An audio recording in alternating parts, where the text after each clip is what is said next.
So I'm out here in Page, Arizona at the Grinding Stone Hard Enduro, and I kind of want to give my thoughts on the Z9. So I've had these cameras for about 8 months, and I've had some time to put them through their paces. I know that they came out almost 4 years ago, maybe a little over 4 years, but when you make a living off of this, you can't just always swap out camera gear. You make choices based off of what you need at the moment. And my D4s were doing good. They were getting me the work I needed, but they were showing their age, and after a couple shutter deaths and a couple things I didn't like about them that were starting to really stand out, I felt it was time to upgrade. I did try Sony and Canon cameras and wasn't all that happy with them. I felt like they were great at some things, but bad at others, and I ended up sticking with the Nikon system, and I'm happy I did. I was not interested in the Z6 or Z7 when they first came out. They were a very clear step down from what I was used to. I feel like these have been a major upgrade. To start with, I love the weight. I love the autofocus system. I like the fact that they are very lightweight compared to my previous cameras. There are a list of features I wish to see on them though, and that's what this video is for. So the first feature I wish I could see was a light on this dial. So on the D4, and I have one here, if you pull the switch back, it will light up all your buttons, and it'll light up this back dial. And while this design would get dirt, you can already see this dirt on the camera, while this design could get dirt in it, I do like the design of the new one better. It doesn't light up, and that's an issue when you're shooting at night. Of course, another feature that I don't particularly love is this rubber eyepiece. This thing pops out. It seems like every Nikon camera I've owned has at least one or two rubbers that pop out. On my D4s, it was these joystick nips. The D4S, luckily they fixed it on. I have one of those as a paperweight still, but yeah, luckily they fixed this, but the eyepiece, I do wish they had a better design that didn't stick out. It does take getting used to also with the sensor. Sometimes I'll put my hand over to see the screen, and it'll turn the screen off. Other features I wish this camera had, a big one. So you have 3 function buttons. This is amazing, and what you can do with them is great too. One of the features I discovered is that with this function button, you can toggle between eyes. So if your camera is at a low f-stop, it'll pick an eye to focus on, and you could tap the button and it'll toggle between eyes. Well, often I'm shooting events where we have a dozen eyes, and I don't always want the most forefront. And I can see that the camera recognizes there's 7 or 8 eyes in the picture. And while it cycles through them, I wish that I could tap this button and manually set the cycle through. If there's a way I could tap it and then maybe hold it when I hit the eye that I want to track, that would be amazing.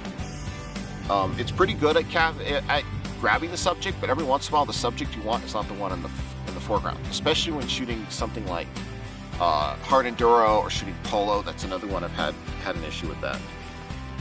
I don't really know of another camera that has a better way to handle that. Like, I had the same issue when using the R5, but I really do like the feature, and I think it can be expanded upon. I do wish this camera had a small RAW. I don't know why you guys did not build a small RAW into this. Not all my clients want some of my clients want quick deliverables, and while I could do JPEGs, I do like to process my stuff a certain way. I do like the processing in the camera, like I'm still playing with it, but I do really wish I had just like a half-size RAW. And I think, like, I don't remember if my D4 has it, but I know my D4S, I could get a medium and a small RAW. Other features I kind of wish were upgraded on this camera is I wish the camera had the ability to recognize numbers and put them in the metadata. The camera recognizes faces. Obviously there is processing where it's reading the data in the scene. I shoot a lot of sports, whether it be running, whether it be, like I said, hard enduro, motocross, horse jumping.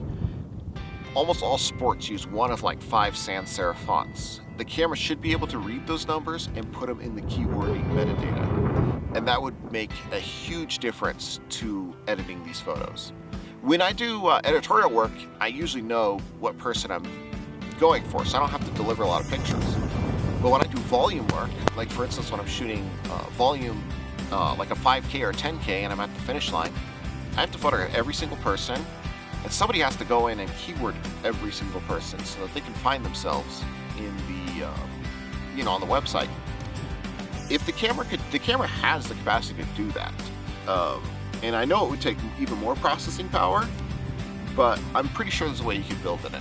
Even if you had to compromise, like you had to shoot it in JPEG or as a small RAW, that would be an amazing feature. And that feature alone would get me to purchase a Z9 II if you added it. Another feature I do really wish that this camera had is the ability to slate. So this camera can recognize series of pictures, or when you do a burst, it'll count it as a series. One thing I'll do with a lot of sports, once again doing volume work, is, for instance, if I'm shooting horse jumping, I will take a picture of the sky, that'll be my slate, and I'll shoot one event, take another picture to slate the next event. Same with races. Having a dedicated slate would allow me to, in theory, filter the pictures better.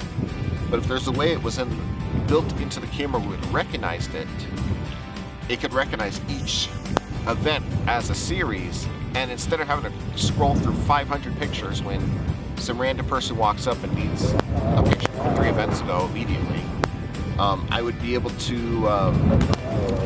be able to pretty much scroll a lot faster through stuff, and it'd be a lot easier to edit. Once again, it's an editing feature, but that's half our work. The thing about these cameras is that they're so good, the actual shooting, there's not much to improve upon. But it is the processing that still gets me. There's something else I literally just thought of and I've already forgotten about it. I do wish the menu system has definitely gotten better from the D4, but I do feel like there's a couple things that could be improved. SnapBridge. I'm sorry, that app is not good. You gotta work on that. I have 2 Z9s. One of them I had no problem connecting to SnapBridge. The other, I've tried everything. Can't connect it. And in addition, I discovered there's a feature where I can link both cameras to shoot simultaneously. Nobody knows how to do it. I'm going to have to find like an MPS rep or somebody who's going to have to show me how to do it, because there's no tutorials online that have worked. Going through the owner's manual, I've tried that sequence of steps, doesn't work. They're very smart cameras, but it's kind of bummed that there's a feature that would be very handy to me that nobody knows how to get working. Other than that, that's all I can think of off the top of my head. I hope you found this video cool. I would love for this video to make it back to Nikon. I probably should get back on NPS. I mean, I make my living from this, but sometimes you forget to respond to emails. And I hope you have a good one. See you at the races.